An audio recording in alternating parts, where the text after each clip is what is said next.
tomboli maboko ye salelanga bikamwa na yo nalingi namona Jésus yeah alléluia fongolelanga lola yeah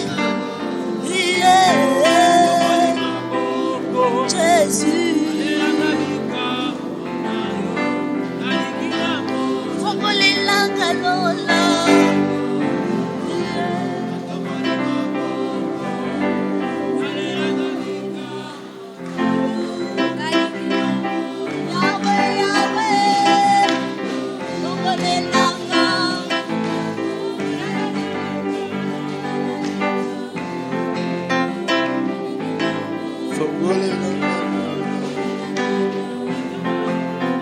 Atoboli maboko salelanga nalingi fongolelanga lola atomboli maboko salelanga bika nayo fongolelanga lola atomboli maboko salelanga bika. Ce soir alors que je suis là, Fongole langa lola, ya Emmanuel, na tomboli maboko, yonde mutu nazo zela, Fongole langa lola, ya Emmanuel, ya kosimba motema na ngai, na ozela kabika mwana moko, Fongole langa lola.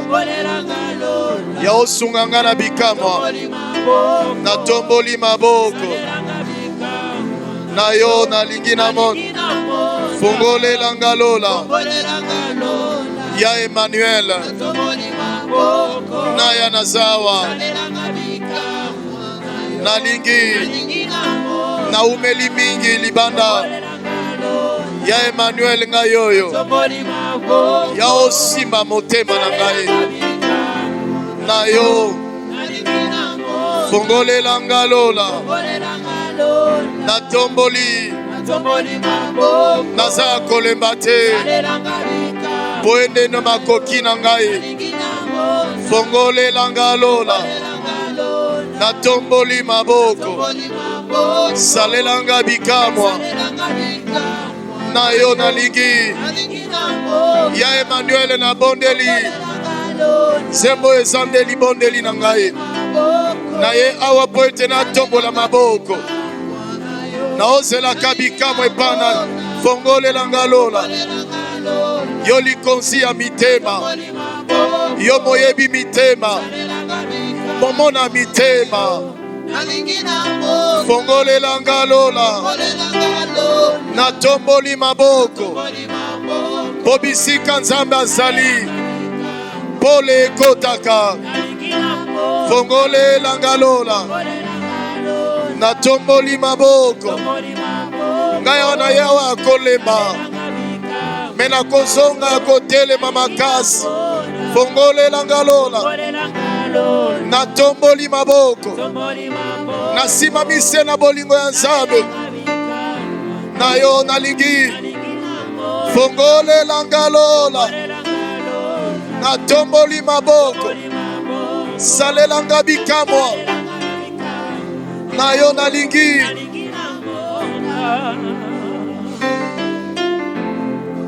Saint-Esprit, telle est notre prière.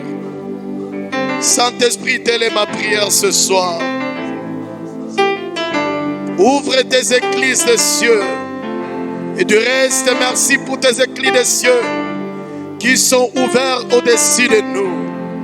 Et tu t'es fait chair et tu as habité au milieu de ton peuple. Et aujourd'hui, tu es là, Seigneur. Tu nous as réussi au-devant de toi. Et tout dépend de la compréhension. Tout dépend du Saint-Esprit qui se saisisse de nos cœurs et qui nous aide à réaliser. Et que tu n'es pas un mythe, mais que tu es une vérité. Et quiconque qui accède à cette vérité, il accède à ton cœur.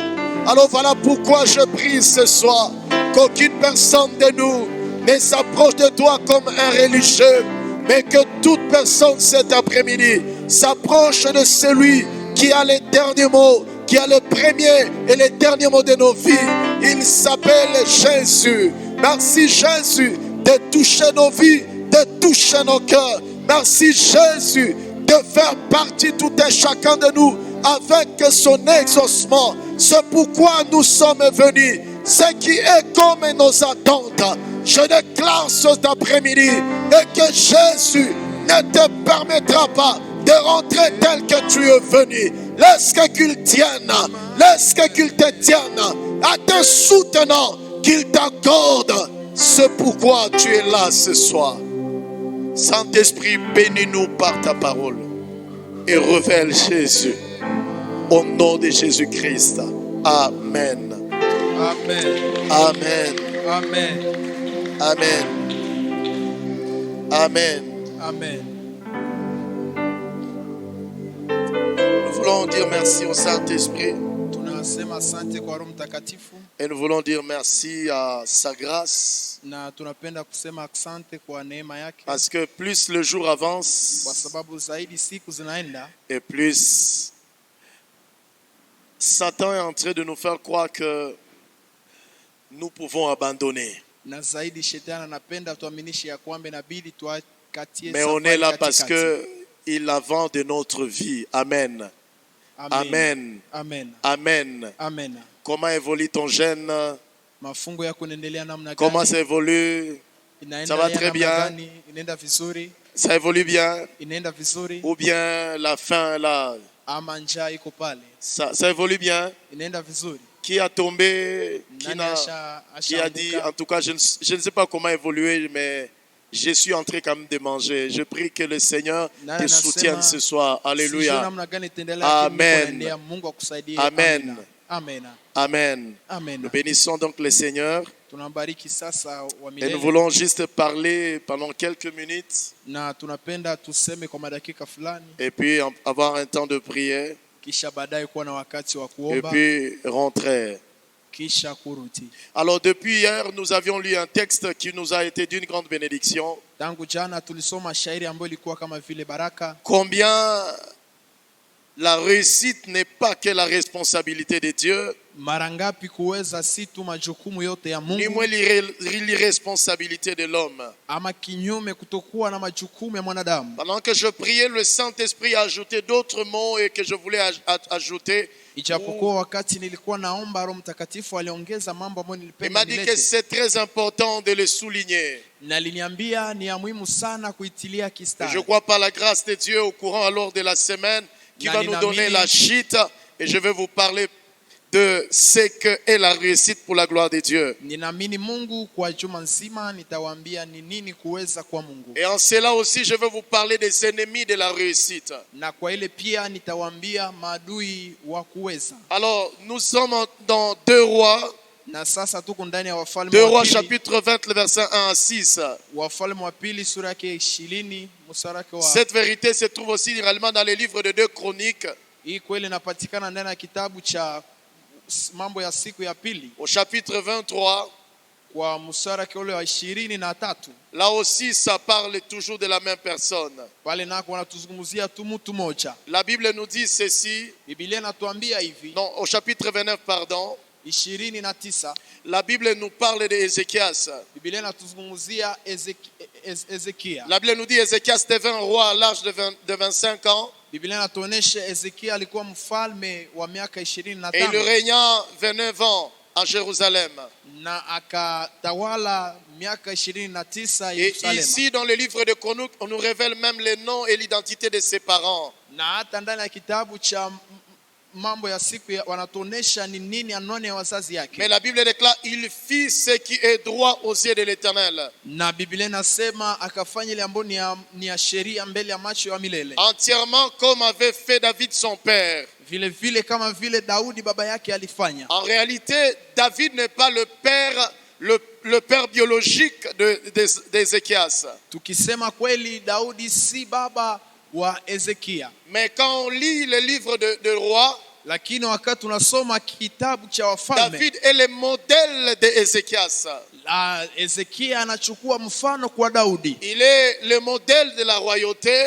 Anachukua mfano wa ufalme. Parce que c'est Dieu qui a dit à David, kwa sababu ni Mungu ambaye alimwambia Daudi, je leverai ton trône, je leverai ton trône. Nitainua kiti chako cha ufalme. Et Dieu a dit à David, na Bwana akamwambia eh Daudi, bien, ta postérité ne manquera pas sur le trône. na vizuri kizazi chako hakitakosa kwa kiti cha ufalme. Dieu ajoutera encore, na Yesu akaongeza à tena, cause de ce qu'a été ton cœur, kwa sababu ile ambayo ilikuwa moyo wako, je vais te préserver le trône.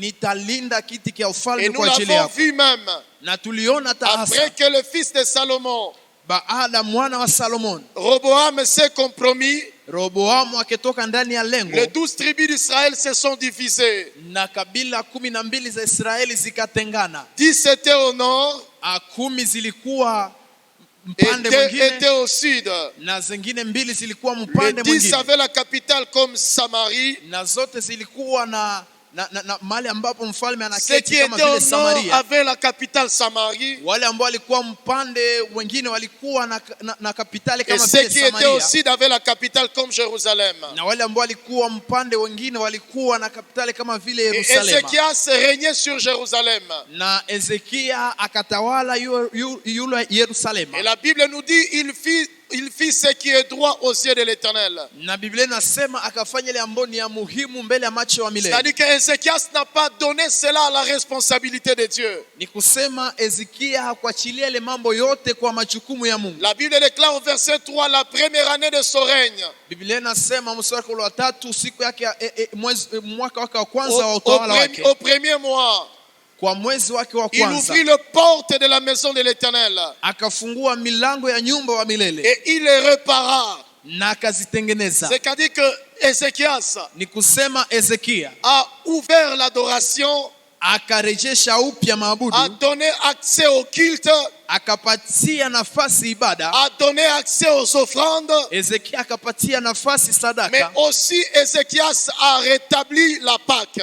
na vile vile Ezekia akarejesha upya Pasaka. Donc, bien-aimés dans le Seigneur, Ni kusema wapendwa ndani nous ya Bwana, voyons la responsabilité d'Ézéchias. tunaangalia majukumu ya Ezekia. Là où le culte a été fermé, toi tu peux l'ouvrir. Mali ambapo ibada ilifungwa au unapasha Là ifungula. où la bonne adoration a été fermée, toi tu peux l'ouvrir. Mali ambapo maabudu imekufa unapasha rejesha Là upya. où les rejets de bonnes choses ont été rejetés, toi tu peux le placer. Mali ambapo vitu vizuri vilitupwa au unapasha viweka kwa Nous nafasi vivons yake. une génération Tunawezi kuwa kizazi qui jette tout entre les mains de Dieu ambazo kinatupa vitu vyote ndani ya majukumu et ya qui Mungu, continue à se dire jusqu'aujourd'hui, na kile kizazi kinaendelea kusema hata sasa, si je ne fais pas cette erreur, kama sifanye ikosa ou si je ne navigue pas dans le péché comme les autres, ama kama sizame ndani ya dhambi kama wengine, alors comment est-ce que je vais apparaître? na sasa nitaonekana namna gani mbele ya macho ya watu? Ça me revient à un jeune que j'ai eu à rencontrer un jour. Ninakumbuka kijana ambaye nilikutana naye siku moja, Alors que tout lui était donné, ijapokuwa ule kijana alikuwa na yote, eh bien, il s'est laissé nager na vizuri ule kijana alijiacha kuzama dans les conseils des autres jeunes. ndani ya mashauri ya vijana wengine, Et il s'est donné une grande tatouage. na akijichapa ako kwenye mkono, Mais comme pour lui, ça paraissait comme du plaisir. na kujichapa kwake mkono alikuwa anaona kama vile ni furaha, Mais il a cru que ce sont des choses qui peuvent s'effacer. na yeye alikuwa nadhani ile kujichapa kumwili itafutika tu kirahisi. Mais au bout d'un certain temps, Lakini kwa wakati moja, quand la parole de Dieu est venue dans son cœur, wakati ule kijana alikutana na neno la Mungu, quand la parole de Dieu frappait à son cœur, comme nous dit Apocalypse 3, le verset 20, wakati neno ya Mungu iligusa roho ya ule kijana, gizi Ufunuo natuambia, je lui disais que Dieu n'a pas créé de robots pour l'adorer. nilimwambia ule kijana, Mungu hakuumba masanamu ili zimwabudu, Mais Dieu a voulu de créer l'homme libre. lakini Mungu alipenda kuumba mwanadamu ambaye iko huru. Mais dans cette liberté, Lakini ndani ya ile Dieu uhuru, n'a pas voulu sa mort. Mungu hakupenda kifo ya Mais mwanadamu, dans cette liberté, il veut seulement faire preuve de son libre arbitre. lakini ndani ya ule uhuru wanaacha mwanadamu mwenyewe akuwe na uchaguo na kuchagua Alors, ile anayopenda. Derrière cette difficulté, Lakini nyuma ile ugumu, je lui ai prêché ce que l'apôtre Paul dit dans Romains 6, le verset 23. nikemhubiri ile ambayo mtume Paulo anasema ndani ya Waroma 6 mstari wa Le 23. salaire du péché, Mshahara wa le dhambi, salaire du péché. mshahara wa dhambi. J'étais en train de lui dire, Nilikuwa naambia ule kijana, maintenant regarde, na sasa angalia est-ce kijana, que tu es prêt maintenant aujourd'hui je uko tayari leo à accepter cette honte? kuitika hii Eh haya? bien, quand tu commenceras à porter des habits, Hata kama utaanza kuvaa mavazi, eh bien, quand les gens commenceront à pointer cela, na wakati watu wataanza kuona ile, et quand les gens commenceront à sembler douter de toi, na wakati watu wataanza kuwa na wasiwasi juu yako, et c'est cela ce que la Bible est en train de nous na parler. ni ile ambayo Biblia iko natuambia. Ézéchias, il est arrivé à un moment donné, Ezekia alifika wakati moja, quand il a accédé à la royauté, wakati alifikia il ufalme, était trop jeune. yeye alikuwa kijana, Il n'avait que 25 ans. alikuwa tuna miaka 25, 25 ans. Mais la 25. Bible nous dit Na Biblia et inatuambia qu'il a résolu. Ezekia alipana Il a suluhisho, résolu de ne pas marcher comme tout le monde. alipana suluhisho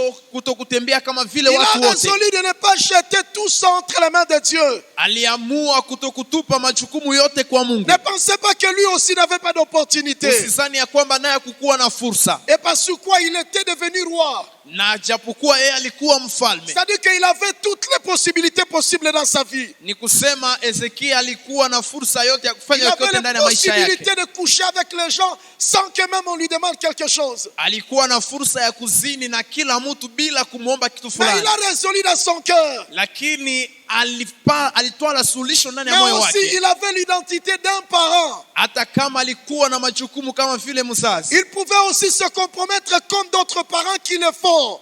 angejigeuza kama vile wazazi wengine ambao nao wanageuka kwenye Mais maamuzi il a yao, résolu dans son cœur. lakini yeye akashimama Il kwa s'est maamuzi dit, ce yake, n'est pas Dieu qui le fera. akasema si Mungu ambaye ataifanya. Je ne veux pas jeter tout entre les mains de Dieu. Sipendi nitupe majukumu yote ndani ya mikono ya Au-delà Mungu. que Dieu m'ait donné un corps. Zaidi Mungu alinipatia mwili, Au-delà que Dieu m'ait béni. kwa zaidi ile Mungu ashanibariki, Au-delà que Dieu m'ait donné l'appréciation devant les gens. agizi Mungu ashanipatia kukubaliwa na watu, Au-delà que j'ai le sang qui est chaud. zaidi gizi niko na damu ambayo inachangamuka sana, Mais je fixe mes regards à mon avenir. lakini ninaweka macho yangu kwa ujio wangu. Ézéchias n'a pas voulu tout simplement, n'a pas voulu faire l'irresponsabilité. Ezekia hakupenda kuonekana kama vile mtu ambaye hana majukumu, Et lui-même, na yeye mwenyewe au bout d'un certain temps, kwa wakati moja, la Bible nous dit Biblia inatuambia et que Ézéchias, il a rétabli toutes ces choses. ya kwamba Ezekia aliweka ile mambo yote. Nulle part, il attendait une récompense. Kwa ngambo yengine alikuwa anachunga malipo. Non, nulle part on nous fait attendre que non, il attendait une récompense. Ni kusema Ezekia hakuna nafasi ambapo alikuwa analomba malipo. Il le faisait parce qu'il aimait Dieu. Yeye alikuwa anafanya kwa sababu alimpenda Il le Mungu. faisait parce qu'il voulait démarquer sa génération. Hakulomba maliko, lakini alikuwa anafanya ili ashangaze kizazi Il le chake. faisait parce qu'il voulait aussi honorer le modèle qui était David. Hakulomba kulipwa, lakini alikuwa anafanya ili aheshimishe mfano wake ambaye ni Daudi. Je l'ai dit, église. Ninasema kanisa, Satan a déjà menti plusieurs personnes. shetani ashadanganya watu Et wengi. de telle scène que Zaidi ile beaucoup de gens pensent watu wengi que la wanazani réussite, c'est la responsabilité totale de Dieu. ya kwamba kuweza wanaachia yote Mungu ndio Et anayeshughulika na ile, l'irresponsabilité de l'humain. na wao wapende washughulike na ile. Alors je ne cesse toujours de dire, Na sasa siache kusema, qui est ton modèle? ni nani mfano wako? Montre-le-nous comment tu le suis. Nionyeshe mfano wako na namna gani Quel a unamfuata. été l'esprit qu'il a incarné? Ni roho gani ambayo ilimuingia? Alors assurément, Na sasa kweli kweli on saura dire de toi tutajua kusema le kwako merveille et wewe le prodige de Dieu qui s'accomplira sur ton chemin. ni nini maajabu ya Mungu ambayo itatendeka kwa njia yako. Dis-nous celui que tu suis. Utuambie ni nani ambaye Et unafuata, montre-nous avec quelle attitude tu le suis. na utuoneshe kwa hali gani unafuata ule mtu. Assurément, nous dirons de toi un jour. Kweli kweli tutasema kwako siku Nous moja, parlerons de toi. tutasema juu yako siku Et la moja. Bible nous dit d'Ézéchias, Na Biblia inatuambia juu ya Hezekia. un bon jour, Siku moja nzuri. la Bible nous dit il fut malade. Biblia inasema akaugua. Et dans sa maladie, Na ndani ya magonjwa la yake, Bible nous dit, Biblia inasema le prophète est venu lui dire, nabii akakuja eh akamwambia, bien, prépare-toi, écris ton testament. Hezekia ujitayarishe na uandike Et celui qui va te succéder, ya ule ambaye parce que c'est arrêté divinement que tu vas mourir. kwa sababu kimungu imesemeka ya kwamba utakufa. Et la Bible nous dit, Na Biblia inasema l'Éternel, Ézéchias se retourna face contre terre. wa milele Hezekia akaangusha kichwa yake chini, Et il implorant le Seigneur. akainama na akaanza kuita Et il Bwana dit, souviens-toi de moi. na akamwambia, Bwana unikumbuke. Bien-aimé dans le Seigneur, Wapendwa ndani ya Bwana, je suis en train de dire, niko nasema nous ne savons pas ce qui nous attend l'année ici. hatujue ni nini ambayo inatuchunga Nous ndani ya ne hii savons mwaka. pas le piège du diable qui s'élève contre la vie de sanctification. Mpendwa, hatujue mitego ya shetani ambayo itainuka ndani ya utakaso Tous wetu. les bienfaits d'avoir le modèle pour que nous puissions marcher selon eux. Inatuomba tukuwe na mfano ili tutembee kama vile wao. Je suis en train de dire ici depuis hier, Niko nasema hapa tangu jana, il n'y a rien de sécurisant sur cette terre. hakuna kitu ambacho kinakuhakikishia amani hapa duniani. Ni toi ni moi, personne ne connaît ce qui nous attend demain. Hata mimi hata wewe, hakuna miongoni mwetu ambaye anajua ile ambayo inatuchunga kesho. J'aime ce que le Seigneur parle avec Jérémie. Ninapenda ile ambayo wa milele ambayo anazungumza pamoja na Yeremia. Dans Jérémie 29, le verset 11. Ndani ya Yeremia 29 mstari wa 11. J'aime ce que la version dise. Ninapenda ile ambayo kitabu inasema. Il dit en effet, Kitabu inasema Jérémie 29, le verset 11. Yeremia 29, Le Seigneur parlant de notre vie dit, je connais, en effet, je connais les projets que j'ai formés pour toi. wa milele anasema kuhusu maisha yetu, anasema ninajua mipango ambayo niliunda kwa ajili yako. Ici, il s'agit de chrétiens. Hapa anasema juu ya Mkristo En mmoja. d'autres termes, le Seigneur est en train de dire, Kwa msema mwingine, Yesu iko nasema quand une année commence, wakati mwaka moi naanza, l'Éternel, je t'ai déjà précédé. mimi wa milele nisha kutangulia ndani ya Et mwaka. si tu me fais confiance, Na kama unanitumainia au milieu d'une atmosphère qui est en train de balloter, katikati ya hali ambayo iko naingia ndani changamoto, puisque c'est moi l'Éternel qui t'ai déjà précédé, kwa sababu ni mimi wa milele nisha kutangulia ndani ya alors que les safari. pieds de l'ennemi s'élèveront contre toi, Ijapokuwa watu watainuka kinyume yako, alors moi je rendrai toutes choses à ton avantage. na sasa mimi nitarudisha kila kitu kwa uzuri wako. Église du Seigneur, Kanisa ya Bwana, nous ne savons pas ce qui nous attend. hatujui ile ambayo inatuchunga. Et la Bible nous dit, Na Biblia inatuambia Ézéchias se tourna face contre terre. Hezekia akaangusha uso wake Il chini, a dit seulement cette parole. akasema tu hii neno, Seigneur, souviens-toi de moi. Bwana unikumbuke, Souviens-toi de moi. unikumbuke. Et le Seigneur a dit, Wa milele akasema, je ne peux pas passer outre. siwezi pita pembeni. Ce jeune homme, Yu mtu ce jeune homme, ukichana il a donné toute sa jeunesse. alipana uchana wake Il a wote, donné sa maturité. alipana ukubwa wake Il, wote, il m'a préservé. aliniweka, Il m'a fait honorer. aliniheshimisha. Et comme Dieu dit, Na gizi Mungu anasema, j'honore ceux qui m'honorent. ninaheshimu wale ambao wananiheshimu. L'Éternel est venu. Wa milele akakuja Et il est venu honorer la vie de ce jeune na homme. akakuja heshimisha maisha ya umutu. Et la Bible nous dit, Na Biblia il inatuambia lui a ajouté 15 années. akamwongezea miaka Il y a 15. différentes récompenses de l'Éternel dans notre vie. Hakuna kulipa fulani ya mulele Il ndani y ya a maisha yetu. différentes récompenses de l'Éternel. Hakuna tofauti ya kulipa wa milele. C'est pourquoi lorsque nous comprenons Jean chapitre 9, le verset 4, Ndio maana wakati tunaelewa Yohane 9 mstari wa 4, où Jésus dit, mahali ambapo Yesu il faut anasema que je fasse maintenant. inabidi nitende sasa, Il faut que je fasse maintenant. inabidi nitende sasa, Il faut que je fasse maintenant. inabidi nitende sasa. Bien-aimés dans le Seigneur, Wapendwa ndani ya c'est Bwana, cela le défi de l'Église. ni ile vita ya C'est kanisa, cela notre défi. ni ile vita yetu. Il y a des âmes que tu dois gagner maintenant. Kuna nafsi ambayo inabidi ulete kwa Yesu Il y a sasa. un comportement que tu dois adopter maintenant. Il y a un comportement Kuna hali sacré que tu dois adopter maintenant.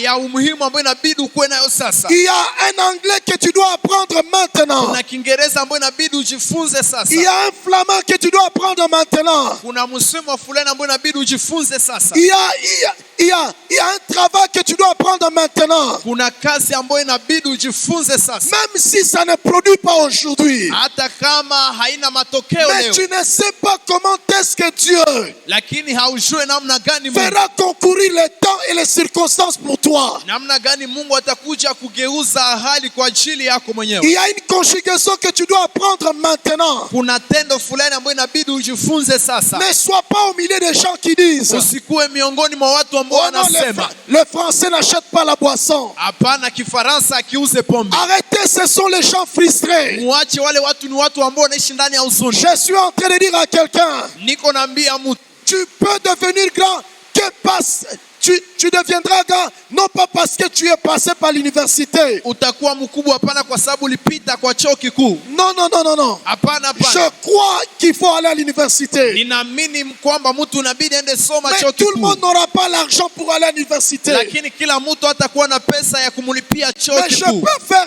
un cycle professionnel. Ninaamini ya kwamba unaweza fanya mafunzo fulani Je ya peux kazi. faire un cycle professionnel. Unaweza fanya mafunzo ya kazi Car la fulani. Bible déclare, Kwa sababu Biblia inasema ma vie c'est entre les mains de l'Éternel. maisha yangu inakuwa katikati ya mikono Ma ya vie c'est milele. entre les mains de l'Éternel. Maisha yangu inakuwa miongoni Toutes mwa les mikono ya personnes qui milele. ont réalisé Kila watu wote ambao combien que walitenda leur vie c'est entre les mains de l'Éternel. waliweka maisha yao ndani ya mikono ya milele. Peu importe le temps, les circonstances. Ingawaje wakati na hali, Dieu a fini toujours par frayer le chemin. Mungu amemaliza tu kufungua njia. C'est là que je suis en train de dire à Ni l'église. pale ambapo niko naambia kanisa, Ta vie est écrite dans la Bible. maisha yako inaandikwa ndani ya Il Biblia.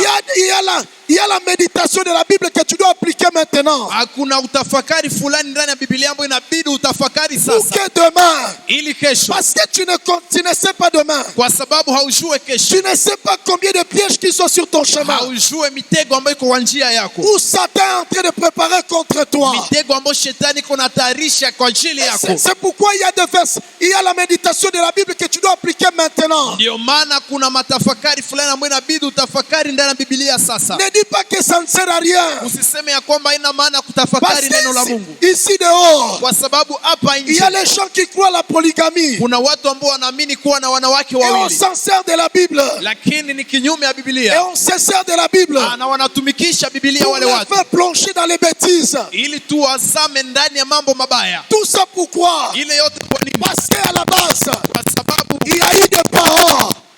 Il y a eu des parents qui ont pris tout à la légère. ambao walichukua yote kwa Parce que rejareja, Proverbe déclare, le livre de Proverbes dit, kwa sababu kitabu kia Mezali kinasema les enfants font cette demande. watu wanafanya ile, Les enfants, watoto ils font cette prière. wanafanya maombi, Ils disent, wanasema oh parents, mzazi, éduquez-nous utufunze d'après la voie kulingana na njia que nous devons suivre. ambayo inabidi sisi Pour tufuate, que lorsque nous deviendrons adultes, kwa sababu wakati tutakomaa que nous ne puissions pas nous en détourner. tusigeuke ndani ya ile Si njia. cette voie-là, tu ne la connais pas, Kama ile njia hauijue, comment tu veux que les enfants puissent les connaître? namna gani unawezipenda watoto wako wajue ile njia? Parce que les enfants Kwa sababu ne watoto pourront qu'appliquer wanapenda tu wafanye ce njia, qu'ils ont vu parents faire. wanapenda wafanye ile ambayo mzazi Et ce alifanya, que vous faites à tâtonnant, na ile ambayo mnaifanya va se mkisitasita reproduire aussi également dans leur propre vie. itatimilika vile vile ndani ya maisha ya watoto Et wako. c'est cela, Église. Na ni ile kanisa, Jésus dit, il faut que je fasse.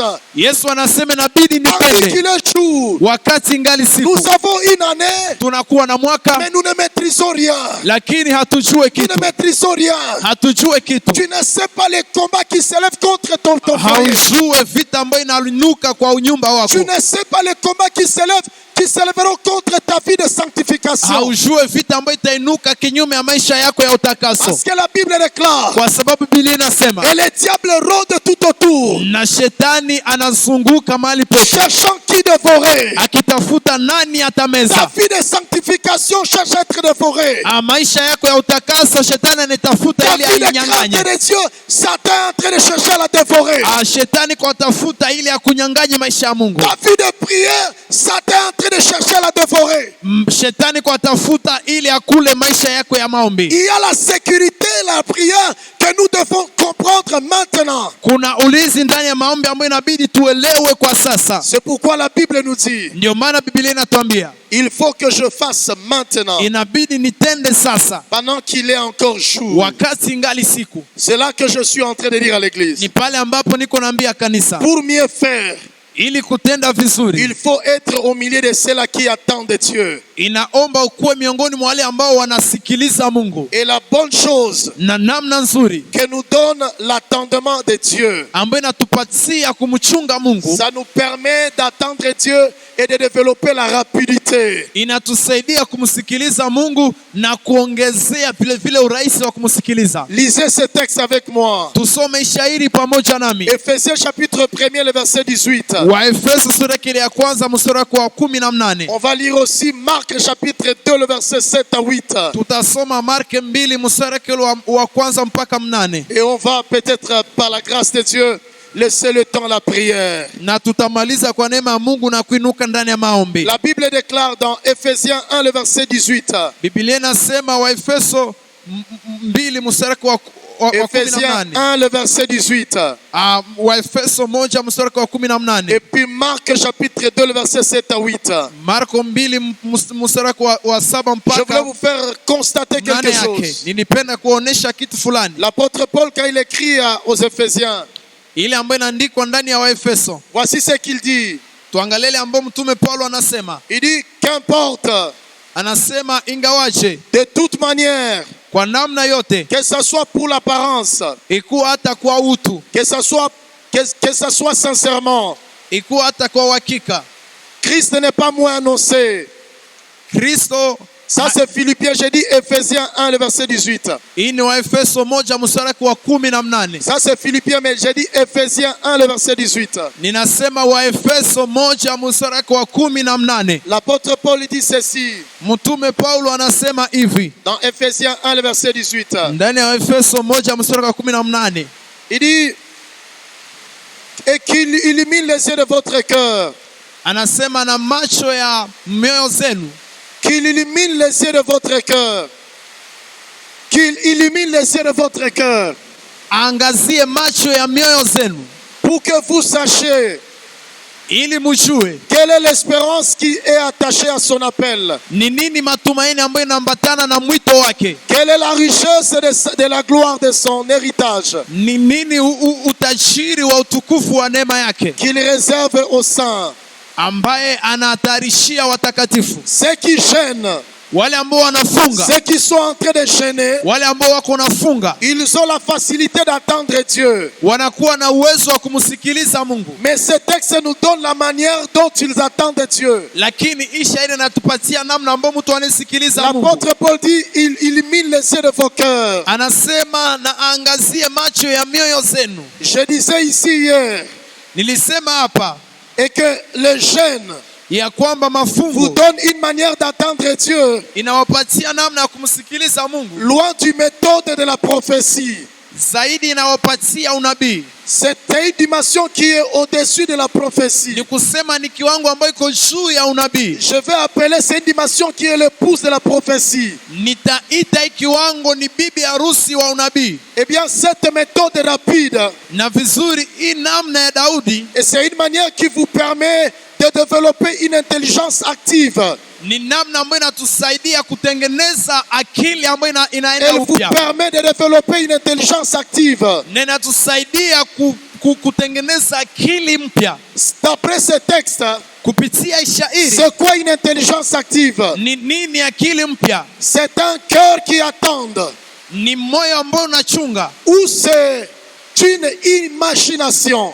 ama ni wazo fulani Où on appelle les yeux de votre imagination. ambapo wanaita macho ya mawazo yenu. Lisons un peu facilement Marc chapitre 2, le verset 7 à 8. Tusome mbio mbio Marko 1 mstari wa 7 mpaka 8. Marc chapitre 2, le verset 7 à 8. Marko sura ya pili mstari wa 7 mpaka 8. Voyez ce que Jésus nous parle. Tusikie ambapo Yesu anasema. Yesu, voici ce que Jésus dit. Tusikie ambapo Yesu anasema. Marc chapitre 2, le verset 7 à 8. Marko 2, 7, 8. La Bible nous dit, Biblia inasema, comment cet homme parle-t-il ainsi? namna mtu anasema hivi, Il blasphème. anafanya dhambi. Et qui peut pardonner Na ni nani le anayezisamehe péché dhambi si ce n'est Dieu seul? kama haiko Mungu mwenyewe? Le verset 8. Mnane, Jésus, Yesu ayant aussitôt connu akishajua zaidi par son esprit kwa haraka, akisha kujua kupitia roho ce qu'il yake pensait, ile ambao walikuwa nafikiri, ayant aussitôt connu kwa haraka kisha kujua ce qu'il pensait. ile ambao walikuwa nafikiri, C'est ça ce qu'on appelle l'intelligence active. ni ile ambayo tunaita akili ambayo inafikiri kirahisi. L'apôtre Paul va dire l'illumination des yeux de cœur. Ijapokuwa mtume Paulo atasema mioyo ambayo inatiliwa nuru. La Bible nous dit, Biblia inatuambia Jésus ayant aussitôt connu Yesu kwa kirahisi akajua par son esprit. kwa roho yake. Ce n'est pas la prophétie, Haiko unabii, mais c'est l'intelligence active. lakini ni akili ambayo inakuwa mpya. Ce n'est pas les songes, Si ndoto, ce n'est pas le rêve, si ndoto, mais c'est un langage vis-à-vis. lakini ni namna ambayo inaonekana Où deux personnes sont là, ambapo watu mbili wako pale, l'un est en train de parler. mmoja iko nasema. Au verset 7, on nous dit, Kwa mstari wa 7 nasema ces gens ont dit, hawa watu wakasema, comment cet homme namna gani huyu mtu parle-t-il ainsi? anasema hivi, Il blasphème. anafanya dhambi? Qui peut pardonner les péchés Ni nani anayezisamehe dhambi si kwa ce n'est wanadamu Dieu seul? kama haiko Mungu mwenyewe? Il le disait en eux-mêmes. Walikuwa nasema ndani yao Il le wenyewe, disait en eux-mêmes. walikuwa nasema ndani mwao Et la wenyewe. Bible veut nous enseigner de quelque chose. Biblia inakuja kutufundisha kitu fulani. Et la Bible nous dit, Biblia inatuambia Jésus aussitôt connu Yesu akajua par son esprit kupitia roho yake ce qu'il pensait ile ambao wao walikuwa wafikiri au-dedans d'eux. ndani mwao, Au-dedans d'eux. ndani mwao. Et la Bible nous dit, Na Biblia inatuambia leur dit, akawaambia, leur dit, akawaambia, leur dit, akawaambia, pourquoi kwa nini avez-vous de telles pensées dans vos cœurs? munakuwa na mafikara namna hii ndani ya mioyo zenu? Pourquoi Kwa nini avez-vous de telles pensées munakuwa na mafikara namna hii dans vos cœurs? ndani ya mioyo zenu? C'est cela ce que je suis en train de vouloir dire à quelqu'un. Na ni ile ambayo nilikuwa napenda kumwambia mtu, Le bienfait de l'intelligence active. umuhimu wa akili ambayo imerejesha.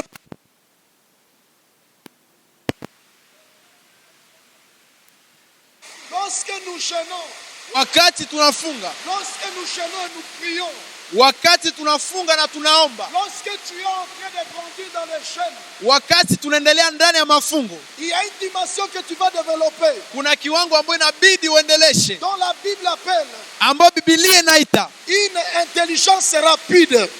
akili ambayo inafikiri kirahisi. Cette intelligence rapide, Ile akili ambayo inafikiri elle a kirahisi la capacité de vous aider, inakuwa na uwezo wa kuwasaidia même à lire hata kusoma ce que les gens ne disent pas tout haut, ile ambao watu hawaseme nguvu et à zaidi, les découvrir dans leur cœur. lakini anawaambia ndani ya mioyo zake. Je dis bien, ce n'est pas la pensée prophétique, Anasema si mawazo ya unabii, mais c'est une dimension.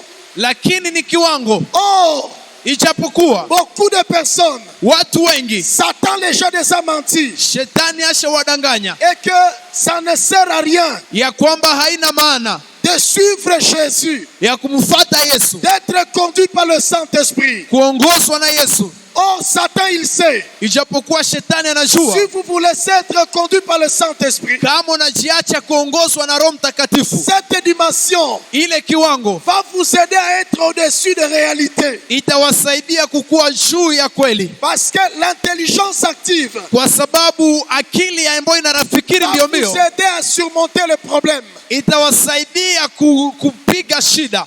J'ai écouté les scientifiques Nilisikia wasomi qui ont dit ceci, ambao walisema hivi, il y a une découverte, kuna kitu ambao waligundua, il y a une découverte actuelle kuna kitu ambao waligundua hapa sasa dans la médecine ndani ya uganga qu'on appelle la science du développement du cerveau. ambao anaita mafunzo ya kujifunza kichwa ya mtu. Cette science s'appelle la science du développement du cerveau.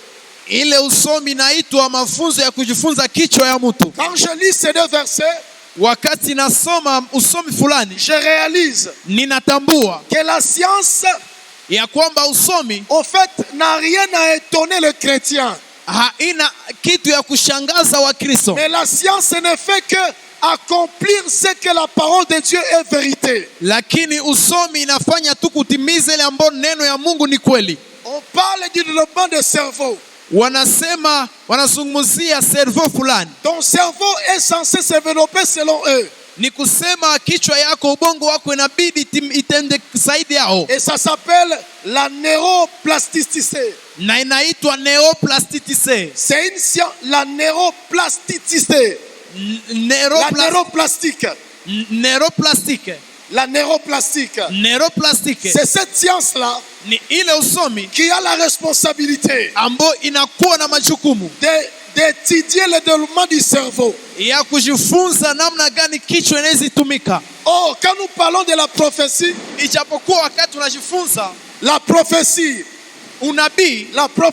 unabii, c'est que c'est l'ensemble des données spirituelles. ni kusema ni muungano wa vitu vya kiroho. Oh, attendre Dieu dans cette dimension, Ijapokuwa kusikiliza Mungu ndani ile kiwango, en fait, c'est une dimension où ni kusema ni kiwango ambapo le Seigneur te place outre attendre la prophétie. Bwana na kuweka zaidi ya unabii. C'est au-delà de parler de la prophétie. Ni zaidi ya kusema unabii. Où je dis bien, c'est l'épouse de la prophétie. Mahali ambapo nasema vizuri ni bibi harusi ya unabii. La Bible nous dit Biblia inatuambia qu'il illumine les yeux de votre cœur. ya kwamba anawasha nuru ndani ya macho ya moyo wenu. Quand nous lisons l'évangile de Marc, Wakati tunasoma injili ya Marko, la Bible nous dit, Biblia inasema les gens étaient là. watu walikuwa pale, Ils disaient dans leur cœur, walikuwa sema ndani ya mioyo zao, comment celui-ci, namna gani huyu il fait ça?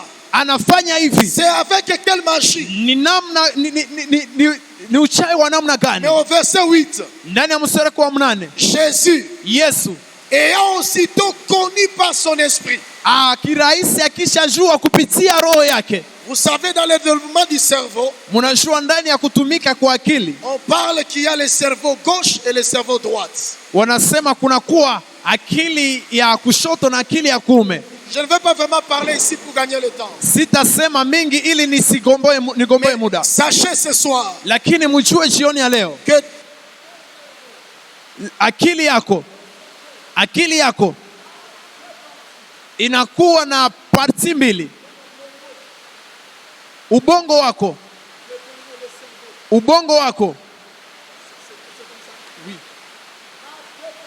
inakuwa na parti mbili.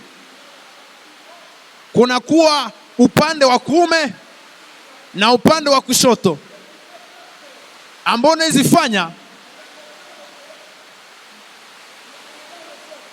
Kuna wengine ambao wanaweza soma usomi fulani. Kuna wengine qui peuvent développer certaines attitudes ambao wanaweza soma usomi fulani dont nous n'allons pas parler ici. ambao tutasema hapa, Mais ça nous aidera à quelque chose. lakini itatusaidia kwa kitu fulani. Et la Bible nous dit, Na Biblia inatuambia Jésus Yesu ayant aussitôt connu akisha kirahisi kutambua par son esprit. kupitia roho yake. Or, Luc 4 nous a dit, Ijapokuwa Luka 4 ilituambia Jésus, Yesu il fut rempli du Saint-Esprit, alijazwa na Roho Mtakatifu il fut conduit na akaongozwa dans le désert ndani ya jangwa par le Saint-Esprit. kupitia Roho Mtakatifu. Et là maintenant, Na pale sasa le Saint-Esprit Roho Mtakatifu commença à le lui enseigner akaanza kumfundisha les choses par rapport à son bienfait. vitu ambavyo vinalingana na mambo yake ambayo anatenda. De même Ézéchias, Zaidi Hezekia, quand il accéda à sa royauté, wakati alifikia ufalme wake, il comprit aussitôt akatambua kirahisi par l'imagination, kupitia mawazo yake, par l'attendement, kupitia utarajio wake, par le déroulement de son cerveau, kupitia kuendelea kwa akili yake, par les jeûnes et la prière. kupitia mafungo na maombi. Parce que la Bible nous le montre. Kwa sababu Biblia inatuonesha Et que Ézéchias ya kwamba Hezekia était un homme qui cherchait Dieu. alikuwa mwanadamu ambaye alikuwa anatafuta Mungu. Lisons ensemble. Tusome pamoja Des Chroniques 29. Des Chroniques 29. Mambo ya siku ya pili Le verset 29 20. mstari wa La Bible 20. nous dit, Biblia inatuambia le roi Ézéchias mfalme Hezekia s'éleva d'un bon matin. akainuka asubuhi mzuri, S'éleva d'un bon matin. akaamuka asubuhi, C'est-à-dire que dans sa royauté, ni kusema ndani ya ufalme il wake était un homme qui cherchait Dieu. alikuwa mtu ambaye alikuwa atafuta Mungu. De même que, Zaidi on vile va nous montrer watatuonesha Jésus Yesu à 4h, 5h du matin.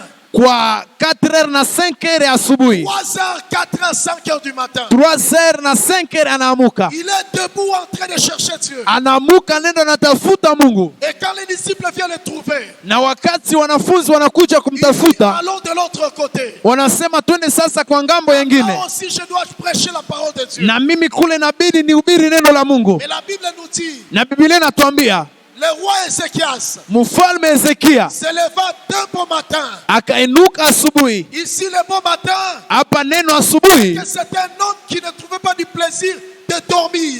ni kusema ni mtu ambaye hakukuwa anafurahia usingizi. Ah, il ne trouvait pas du plaisir de dormir. Ni kusema Hezekia hakukuwa anafurahia usingizi, Il cherchait la présence de Dieu. alikuwa anatafuta uwepo wa Mungu, En semblant les chefs de la ville, akikamata wakubwa na walinzi wa mji, monta à la maison de l'Éternel. akawapandisha kwa nyumba ya milele. Le verset 21 nous dit, 21 inatuambia il avait l'habitude d'offrir les offrandes. alikuwa na kawaida ya kutoa sadaka. Il ne peut pas développer cette attitude Hawezi tenda hii hali s'il n'a pas compris l'attitude de se donner dans le jeûne. kama hakuelewa hali ya kujipana ndani ya On ne mafungo. peut pas donner une qualité d'offrande comme ça Hawezi pana namna ya sadaka ya namna hii si on n'a pas développé ce que cela apporte. kama haukufikiri ile inaleta nini. On ne peut pas se sacrifier ainsi Hawezi jitoa namna hivi si au finish il n'y a pas un résultat. kama kwa mwisho hakuna matokeo fulani. De même que Jésus, Kwa namna Yesu, alors que les gens parlaient, ijapokuwa watu walikuwa nasema, Jésus connut Yesu alijua ce qu'il disait en eux. ile ambao wao walikuwa nasema ndani mwao, C'est là ce que je suis en train d'appeler na ni ile ambao niko naita l'imagination. mafikiri, Les yeux de votre imagination. macho ya mafikiri yenu, Dont l'apôtre Paul dit, ambao mtume Paulo anasema illumine les yeux de votre cœur. awashe nuru ndani ya macho ya moyo wenu. Église du Seigneur, Kanisa ya Bwana, les jeûnes mafungo et la prière na maombi vous donnent une manière d'attendre le Seigneur. inakupatia namna ya kumsikiliza Bwana, Et à cause de cela, na kwa sababu ya ile Ézéchias est resté pertinent. Hezekia Est resté pertinent dans sa génération. alibaki akishangaza kizazi Il kyake, est resté pertinent. alibaki akishangaza. Et comme la pertinence, Na gizi ushangazo c'est une dimension ni kiwango qui vous aide à ne pas être démodé, ambayo inakusaidia usiwe mtu wa kawaida, qui vous aide à ne pas être naturel, ambayo inakusaidia usiwe mtu wa kawaida, qui vous aide à ne pas être comme tout le monde, ambayo inakusaidia usiwe kama vile kila mtu, qui vous aide à ne pas marcher comme tout le monde. ambayo inakusaidia usitembee kama vile kila mtu. Pertinence, Ushangazo elle vous amène inawaleta à suivre le mouvement du Saint-Esprit. kufata mwelekeo wa Roho Mtakatifu, Or, ijapokuwa toutes les personnes kila mtu qui suivent le mouvement du Saint-Esprit, ambaye anafuata mwelekeo wa Roho leur Mtakatifu vie ne finit pas dans la force. haezi ishia ndani ya shimo. Leur vie ne finit pas dans la force. Maisha yao haishi ndani ya Leur shimo, vie ne finit pas dans la honte. maisha yao haifike ndani ya Leur haya, vie ne finit pas dans la bassesse. maisha yao haishie ndani ya Dieu uchanga. finit toujours Lakini Mungu anamaliza à amener leur vie akileta maisha yao être un sujet de référence. ya kuwa ushuhuda wa C'est là sa maonekanio, qualité, na ni Ézéchias. ile ambayo ilikuwa maisha ya Hezekia. Alors qu'il était dans la maladie, Ijapokuwa Hezekia alikuwa ndani ya magonjwa, la Bible nous dit, Biblia inatuambia le Seigneur a dit, Bwana akasema, je t'ajoute 15 ans. ninakuongezea miaka 15. La dimension de 15 années Kiwango ya miaka 15 veut dire tout simplement Dieu t'introduit dans le repos. inatafuta sema tu Mungu anakuingiza ndani ya Dieu, mapumziko. il récompense tes efforts. Mungu analipa nguvu zako. Dieu, il étonne tes efforts. Mungu anashangaza nguvu zako. Dieu, il étonne ton obéissance. Mungu anashangaza utiifu wako ama Dieu, juhudi il yako. récompense ton obéissance. Mungu analipa utiifu Je wako. suis en train de dire à quelqu'un, Niko naambia mtu, cette vie de sanctification que tu adoptes, ile maisha ya utakaso ambao unakamata, cette vie de crainte de Dieu que tu prends maintenant cette année, ile maisha ya oga wa Mungu ambao unachukua hii mwaka, cette vie de méditer la parole de Dieu que tu mets dans ta vie, ile maisha ya kutafakari neno la Mungu ambao unaweka ndani ya maisha yako. ne dis pas que c'est Dieu qui le fera à ta place. Usiseme ya kwamba ni Mungu ambaye atatafakari neno kwa Ne nafasi dis yako. pas que c'est Dieu qui achètera la Bible à ta place. Usiseme ya kwamba ni Mungu ambaye atauza Biblia kwa nafasi Il yako. y a une responsabilité que tu dois appliquer. Kuna majukumu ambayo inabidi utende. Ne pense pas que c'est toi qui aimes manger plus que la parole de Dieu. Usizani ya kwamba wewe unapenda kula kushinda neno la Mungu. Ne pense pas à ça. Usifikire vile. C'est un mensonge que le diable est en train de t'appliquer. Ni mabongo na ni mbongo ya shetani ambayo iko Et je kupatia. suis en train de vouloir dire à quelqu'un, Na niko napenda kumwambia de mtu, même que Dieu il s'est récompensé. zaidi Mungu anajua lipa. Eh bien, cette application, Na vizuri ile tendo où maintenant, ambao sasa tu es en train d'apprendre à comment préparer. uko unajifunza namna gisi mtu anayezipiga chakula. Où maintenant, Mahali ambapo tu es en train de mettre des valeurs. uko unaweka umuhimu. C'est une lutte. Ni oroza, C'est une lutte. ni C'est vita, un combat. ni vita. Alors que les uns les autres Ijapokuwa wamoja kwa wengine décident de marcher en liberté, wanaamua kutembea gisi wanapenda, en électron libre. wanaamua kutembea kwa uhuru wao, Toi, tu te dis, lakini wewe je ne unajiambia, vais plus donner ma vie comme ça. sipendi nipane maisha yangu kwa Je bure, ne vais plus souffrir cet homme. sipendi nipane ule Je mwanamume, ne vais plus souffrir cet homme. sipendi nifate ule mwanaume, Je ne vais plus faire souffrir cet homme. sipendi nitese ule Je ne mwanaume, vais plus faire souffrir cette femme. sipendi nitese ule Je ne mwanamke, vais plus faire souffrir ses enfants. sipendi nitese hao Je watoto, vais maintenant, sipendi. je Hapana, vais maintenant ninapenda sasa adjoindre kuunganisha des choses vitu qui seront ambavyo vitakuwa pour eux kwao. d'une grande bénédiction. Ninapenda nikuanishe vitu ambavyo vitakuwa baraka kwao. Hii mwaka 2024 seront un héritage itakuwa urithi que je vais leur léguer. ambao nitawapatia. Et Dieu est venu dire à Ézéchias, Na Mungu alikuja kumwambia je vais Ezekia, honorer ta vie. nitaheshimisha maisha Je yako, vais honorer ta vie. nitaheshimisha maisha yako. Et Dieu a dit à Ézéchias, Na Mungu akamwambia Ezekia, je t'ajouterai 15 années de vie. nitakuongeza miaka 15. Alléluia. Amena, Alléluia. amena, Alléluia. amena. Frères et sœurs dans le Seigneur, Ndugu na dada ndani ya Bwana, autant que zaidi nous vivons dans un siècle tunaishi ndani ya hii karni où Satan a déjà fait croire à plusieurs ambapo shetani ashaaminisha watu wengi et que pour devenir riche, ya kwamba ili mtu akuwe tajiri il faut aller à la sorcellerie. inabidi aende una uganga. Satan a déjà fait croire à plusieurs jeunes, Shetani ashaaminisha vijana wengi, non, avant d'entrer dans ton mariage, hapana, mbele ya kuingia ndani ya ndoa il faut d'abord avoir goûté partout. inabidi kwanza uonje nafasi pote, Mais tu oublies une seule chose. lakini unasahau kitu kimoja, Les choses que tu produis, vitu ambavyo unatenda. est-ce que toi, en ton tour, tu ne seras capable de les supporter? Je, kwa wakati wako matokeo utaweza kuichukua? Eh bien, Satan a déjà fait croire à plusieurs. Na vizuri, shetani ashaaminisha watu wengi Eh bien, sans la prostitution, tu ne peux pas t'en sortir. ya kwamba bila kuingia ndani ya umbaraga hawezi jitosha, Satan a déjà fait croire à plusieurs. na shetani ashaaminisha watu wengi Sans faire livraison des organes humains, bila kupana mwili wako, le faire livraison des organes humains, kuuzisha viumbe vya mwili, eh bien, tu ne peux pas devenir riche. na vizuri hawezi kuwa tajiri. Bref, la liste n'est pas exhaustive. Mkato oroza haishe, Mais de tout ce qui précède, lakini kwa ile yote ambayo inafuata nous devons savoir inabidi tujue c'est que c'est faux et c'est archi faux. ya kwamba ni bongo na ni bongo. Nous pouvons aussi devenir meilleurs. Tunawezi kuwa vile watu wazuri, Nous pouvons aussi devenir propres. tunaweza kuwa wasafi, Nous pouvons devenir aussi disciplinés. tunaweza kuwa ndani ya tunaweza jipatia discipline sisi Nous pouvons aussi wenyewe. devenir stable en famille. Tunaweza kuwa na amani ndani ya Tu jamaa. peux constituer une famille stable demain.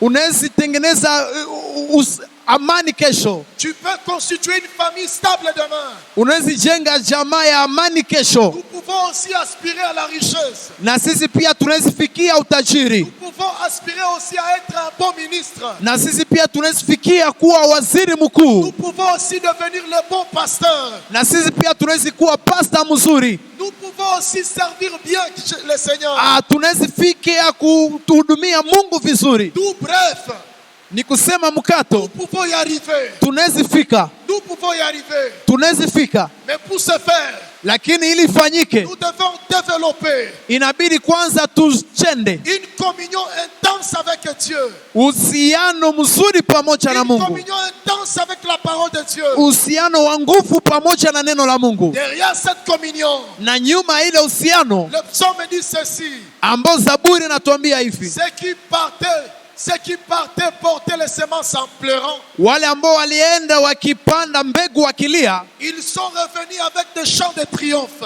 walirudi pamoja na wimbo wa ushindi. Ceux qui allaient s'aimer en pleurant, Wale ambao walienda panda mbegu wakilia, ils sont revenus avec des cantiques de triomphe. walirudi pamoja na wimbo wa ushindi. Quand Ézéchias était en train de poser les fondements, Wakati Hezekia alikuwa anaweka kitu kia msingi, c'était dur.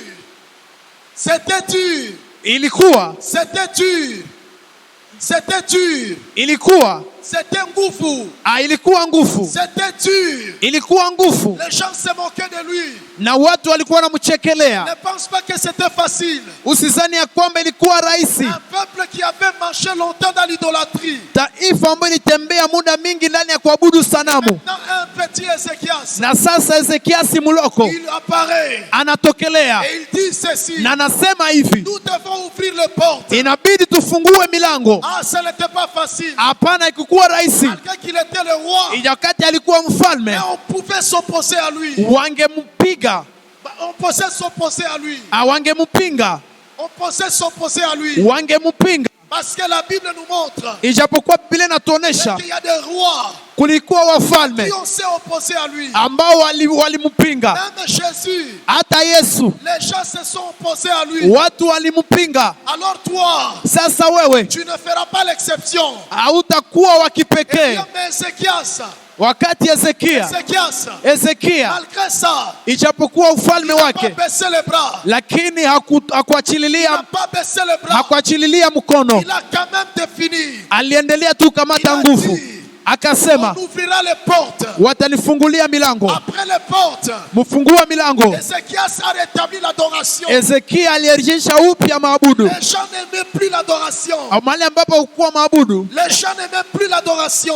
watu hawakupenda maabudu, Mais Ézéchias, lakini Hezekia il savait yeye alijua ce que cela apportera ni demain. nini ile ambayo italeta kesho. Il était en train de le faire dans la douleur. Alikuwa anaifanya ndani ya kilio. Les gens qui étaient des récalistrants, les gens qui aimaient la facilité, Vijana ambao walikuwa wanapenda vitu vya les urahisi, gens qui aimaient la facilité, vijana ambao walikuwa wanapenda vitu vya ils urahisi, n'étaient pas contents. wao hawakufurahia ile. Les femmes qui aimaient la facilité, Watu ambao walikuwa wanapenda urahisi, les femmes qui aimaient aussi la facilité, wanamke ambao walipenda urahisi, et aussi à leur tour n'étaient pas contents. nao pia kwa nafasi yao hawakufurahi. Les papas qui aiment la facilité, Wababa ambao wanapenda urahisi, et aussi n'étaient pas contents. nao pia hawakufurahia ile. Mais Ézéchias Lakini Hezekia s'est entouré de bonnes personnes alizungukwa na watu wazuri pour faciliter sa décision. ili arahisishe maamuzi yake. Lorsque tu es entouré par le Saint-Esprit, Ijapokuwa wakati unazungukwa na Roho eh bien, Mtakatifu, il est celui qui te fortifie. vizuri ni yeye ambaye anakutia Il nguvu, est celui qui te ni fortifie. yeye ambaye anakutia nguvu. Ézéchias s'était entouré ainsi. Hezekia naye alikuwa anazungukwa Il vile, a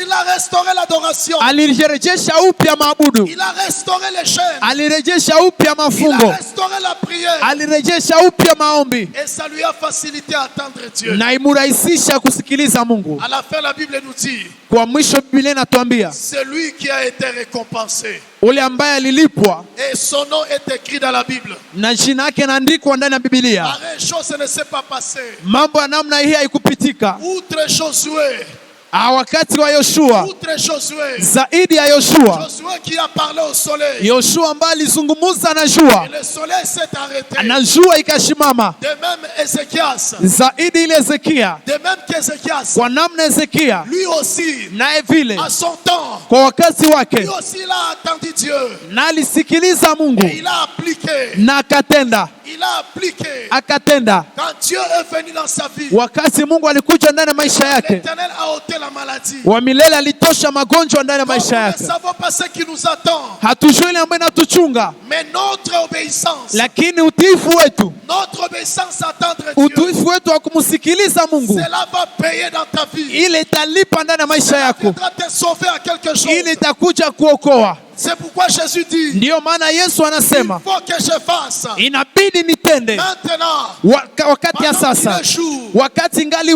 mchana.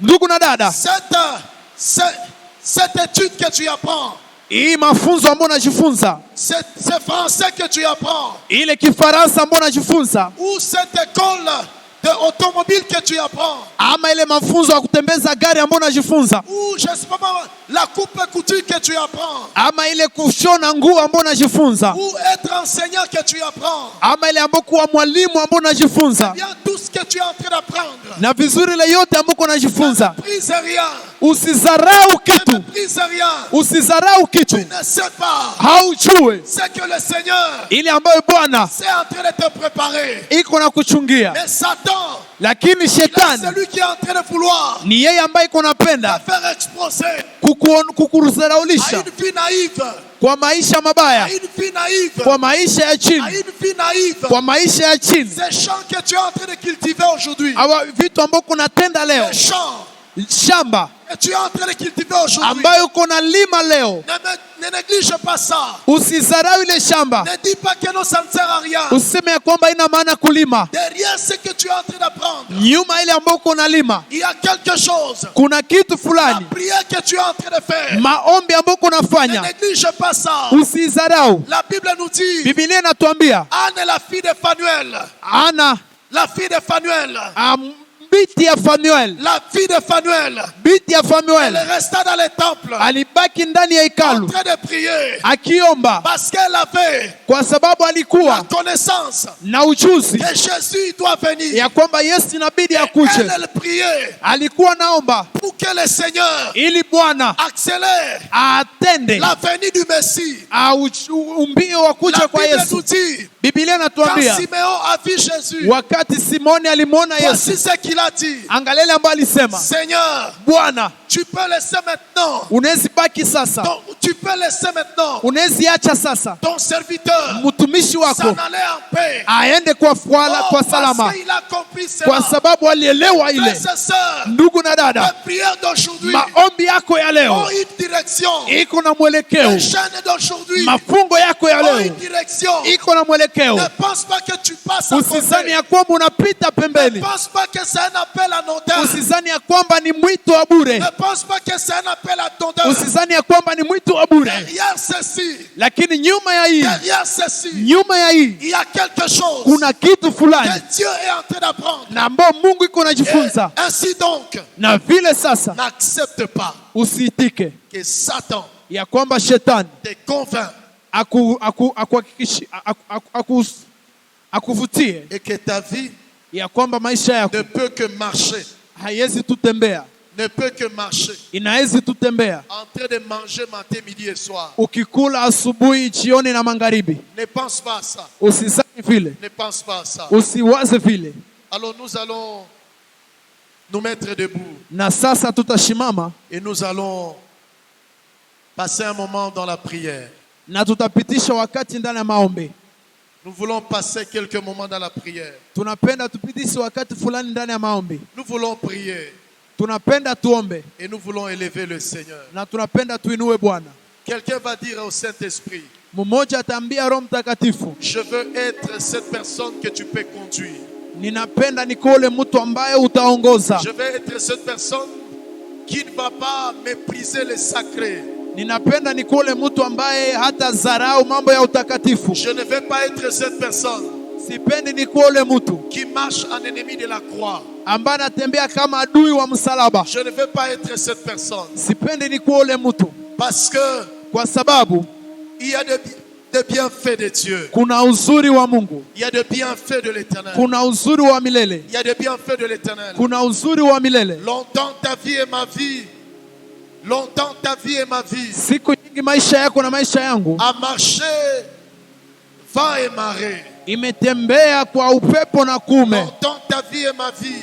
Zaidi maisha yako A na yangu marché dans la bassesse, imetembea ndani ya uchanga, dans la frustration. ndani ya huzuni. Mais nous pouvons ce soir Lakini tunaweza jioni ya leo prendre une bonne décision. kuchukua maamuzi mazuri Et dis-toi na kujiambia que je vais marcher aux dépens du Saint-Esprit. ya kwamba nitatembea kulingana na Roho Je vais Mtakatifu. marcher aux dépens de la voix du Saint-Esprit. Nitatembea na kulingana na Roho Mtakatifu. Alors tu vas commencer à prier Na sasa utaanza kuomba et à élever la grâce de Dieu. na sur toi. kuinua neema ya Yesu. Si Dieu s'est souvenu d'Ézéchias, Kama Yesu alikumbuka Ezekia, ce n'est pas parce qu'Ézéchias s'est vu irresponsable, si kusema kwa sababu Ezekia alijiona mwenye majukumu, mais Ézéchias a vu lakini Ezekia aliona qu'il avait un sujet à relever dans sa génération. ya kwamba alikuwa na kitu ambacho ingebidi ainue ndani ya kizazi yake. Alors mon frère et ma sœur, Na sasa ndugu na je dada, sais que le jeûne fatigue, ninajua mafungo inachosha, mais ne te laisse pas derrière la fatigue. lakini usijiache nyuma ya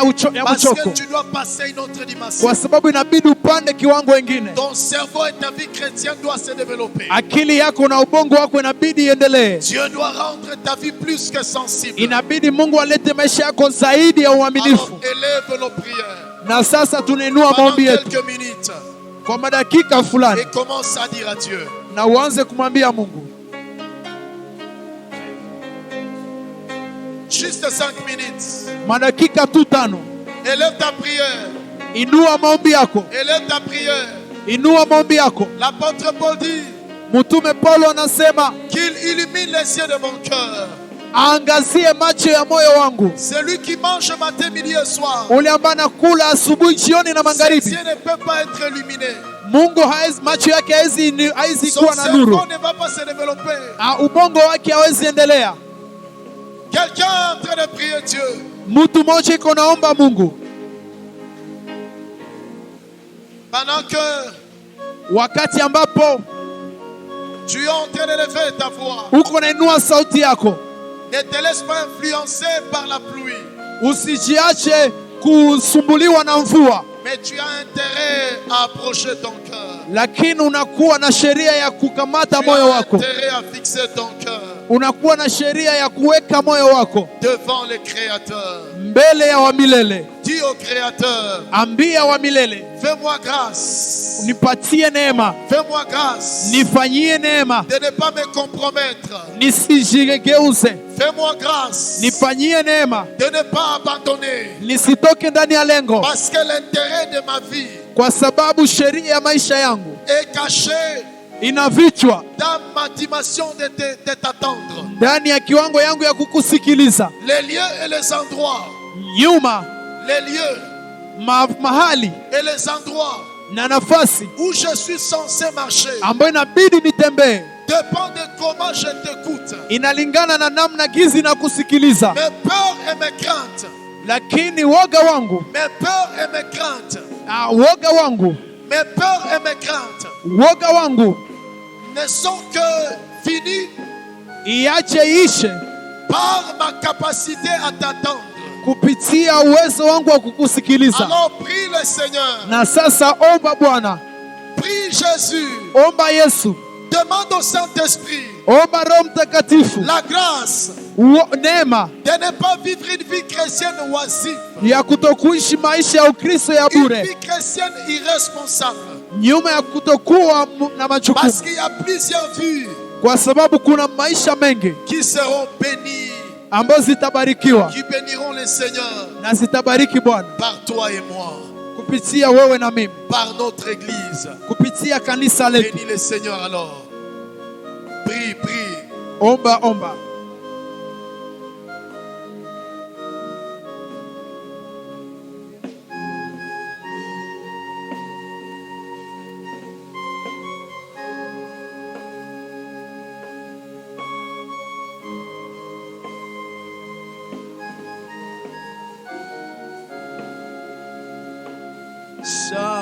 Shama, Jehovah Shama, Shama, yuko hapa nasi, yuko hapa nasi. Inua sauti yako ende sema Shama, Shama, Jehovah Shama, Shama, yuko hapa nasi, yuko hapa. Wende kusema Shama, Shama, Jehovah Shama, Shama, Jehovah Shama, Shama, yuko hapa nasi, yuko hapa. Sema Shama, Shama, Jehovah Shama, Jehovah Shama, Shama, yuko hapa nasi.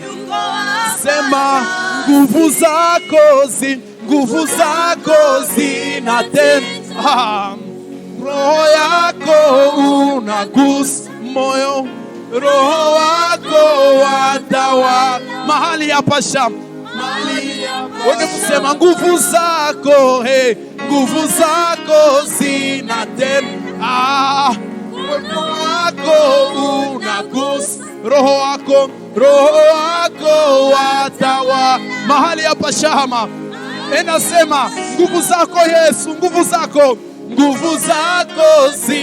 mkono wake unagusa mahali hapa, mkono wako unagusa, roho wako watawa mahali hapa. Enda sema nguvu zile zilizotenda kale, hata leo zinaweza tenda tena. Anaamini Shama. Sema roho ule aliyegusa kale, hata leo naweza gusa tena. Naamini Shama. Sema kwa imani, hapana kesho ni leo. Roho ule aliyegusa kale, hata leo naweza gusa tena. Naamini Shama. Sema nguvu zile zilizotenda kale, hata leo zinaweza tena tena. Naamini. Twende sasa, miujiza, maajabu, uponyaji.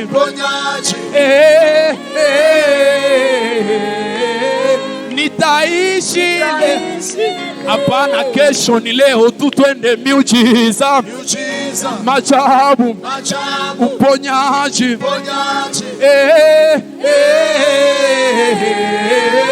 Nitaishi. Sema kwa imani, twende miujiza, maajabu, uponyaji. Nitaishi. Sema Shama, Jehovah Shama,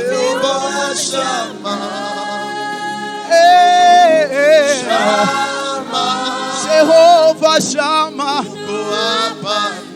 Sema Jehovah Shama, Jehovah Shama.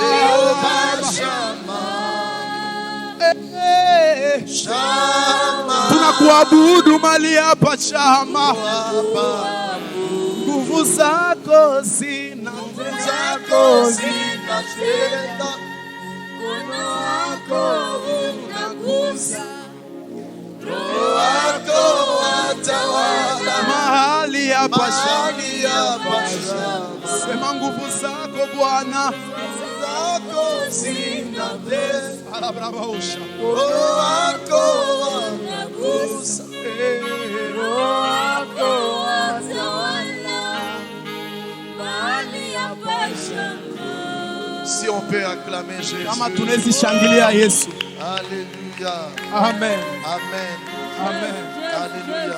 Amen. Nous pouvons nous rasseoir. Nous pouvons nous rasseoir. Tutachukua nafasi, Nous bénissons le Seigneur. tunabariki Bwana. Nous avons une petite communication à vous donner. Nous avons une petite communication, Tunakuwa na habari ya kuwapatia, mais c'est une communication de joie. lakini ni tangazo ya furaha. Nous avons une de nos filles, Tunakuwa na mmoja wa wasichana wetu eh bien, qui va se marier demain na à vizuri Goma. ambaye atalunga kesho. Il s'agit de la sœur Promesse, ambaye anaita dada Promise, Kavira Mbavumoja Promesse, Kavira Mbavu Moja Promise, qui va se marier avec Ziminika Christian William. ambaye atalunga na kaka Zikama Christian, Et le mariage sera célébré demain. na ndoa itafungwa kesho. Demain à partir de 10 heures Kesho na ile saa 10 à l'église Semak. kwa kanisa ya Semake. C'est une église sœur Ni kanisa ambayo tunatumika nayo, qui est dirigée par un ami pasteur, ambaye ninakuwa na rafiki pastor le pasteur Théobald, ambaye ni pastor Theobat, c'est à Goma. ambaye pia na keti anaishi Goma. Donc, le frère Christian est venu épouser notre fille Ni kusema Christian Zikama alikuja kuoa binti wetu, et nous les souhaitons un heureux mariage. na tunawapatia ndoa njema. Amen. Alléluia. Amen. C'est notre fille qui était aux médias. C'est notre fille qui était aux médias. Ni dada wetu ambaye alikuwa anatumika kwenye media, Et nous bénissons le Seigneur pour cette grâce. na tunabariki Bwana kwa hii neema. Et donc, on peut encore espérer à Dieu. Ni kusema tunaweza tumainia tena Mungu. Dieu, il a toujours sa manière de faire circuler ses paroles. maziwa sasa sai Dieu a toujours sa manière de faire circuler ses paroles. jua nini alilambula maziwa. Alléluia. Alléluia. Alors donc, nous prions que Dieu le bénisse. Wakati tunaomba Mungu abariki, Et demain, c'est le mariage. na Mungu abariki ndoa. Alléluia. Oh, sisteme kaka. Alléluia. Amen. Alléluia. Amen. Alléluia. Amen. Amen. Jua nini Amen. Amen. Ce n'est pas ma voix. Amen. Amen. Alors nous allons nous mettre debout. Na sasa utashimama, Nous allons juste prendre un moment. tutachukua wakati moja, Parce qu'après leur mariage, kwa sababu baada ya ndoa yao, maziwa sisteme. après leur mariage, baada ya ndoa yao il y aura aussi le mariage de frère Ombeni kutakuwa pia ndoa ya kaka Ombeni na Charlone na Charlome Ombeni, qui va se marier aussi au mois de février.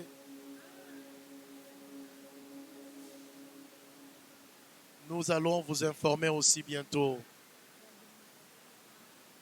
Et c'est une grâce de voir nos enfants se marier, s'engager dans la voie du mariage. Alléluia. Alors nous allons prier pour eux, tutawaombea que tout se passe bien na kwamba yote pitike et vizuri, que la main du Seigneur soit au rendez-vous na mkono wa Bwana iwashike, et que Dieu les aide dans ce nouveau voyage.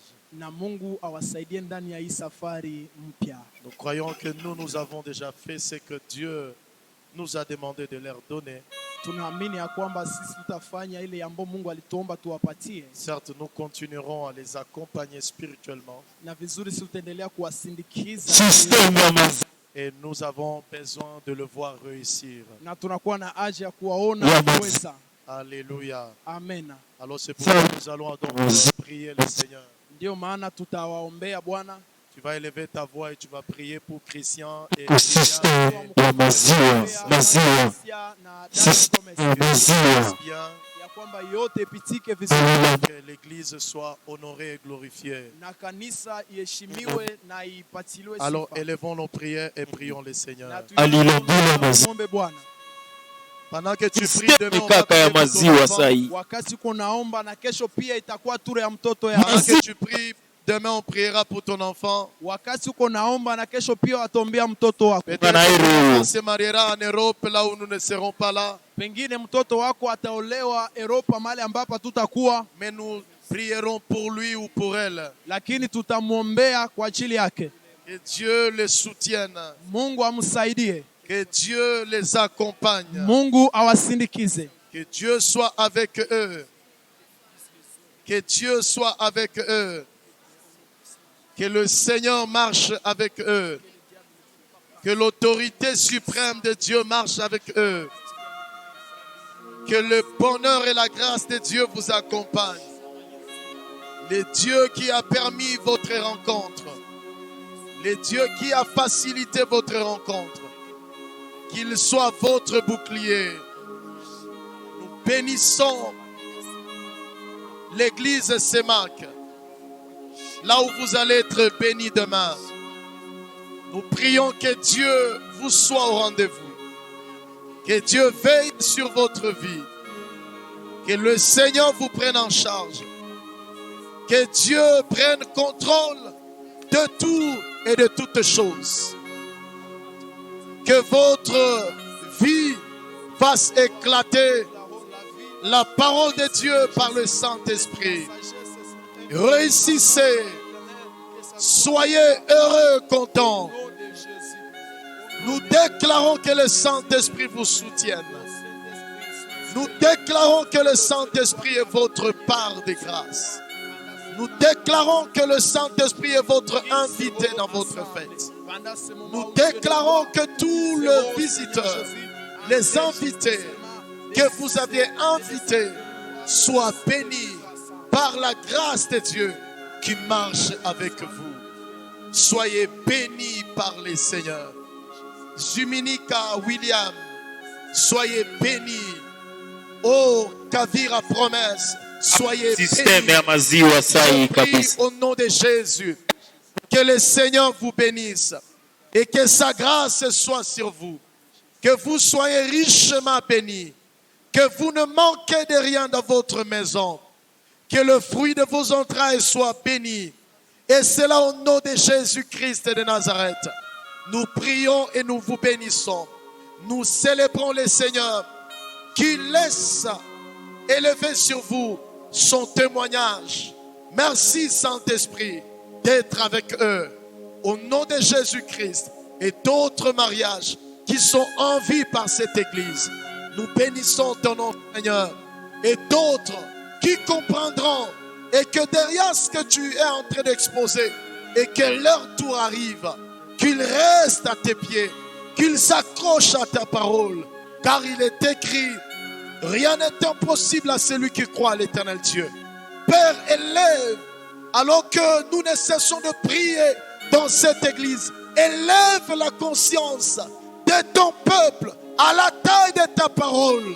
Père, et d'autres qui viendront par la suite, je prie au Dieu qu'ils apprennent et que rien n'est impossible à celui qui a suivi le mouvement du Saint-Esprit.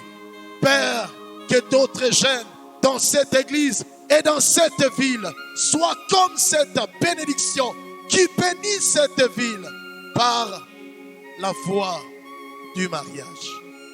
Seigneur, merci. Toi qui bénis autant ton église. Quand nous voyons ceci arrive, Seigneur, nous élevons ton nom, toi qui exauces les prières. Et chaque jour, nous ne cessons de nous mettre en ces lieux pour dire, Seigneur, il est temps que notre génération s'élève et comprenne et qu'il faut honorer Dieu. Et quiconque qui honore Dieu, Dieu l'accompagne. Dieu prend et il rend le problème de cette personne comme ses propres problèmes. Dieu élève encore d'autres jeunes. Élève encore et ceux-là qui sont dans les vies qui n'honorent pas Dieu. Que Dieu vous donne des possibilités, afin que vous honoriez le Seigneur et que vous donniez un bon témoignage à vos enfants. Que les enfants qui sont ici de vous ne soient pas contents de votre vaine manière de vivre, mais qu'ils savent, ils peuvent faire mieux si les parents n'ont pas compris la richesse de la parole de Dieu. Mais je prie que le Dieu de l'Alliance vienne et qu'il répande à vos mains tout ce que vous manquez pour venir honorer Dieu. Seigneur, merci pour l'œuvre de ton sang. Pendant que nous voulons rentrer, accompagne-nous. Merci de bénir les légers de la nourriture que nous prendrons.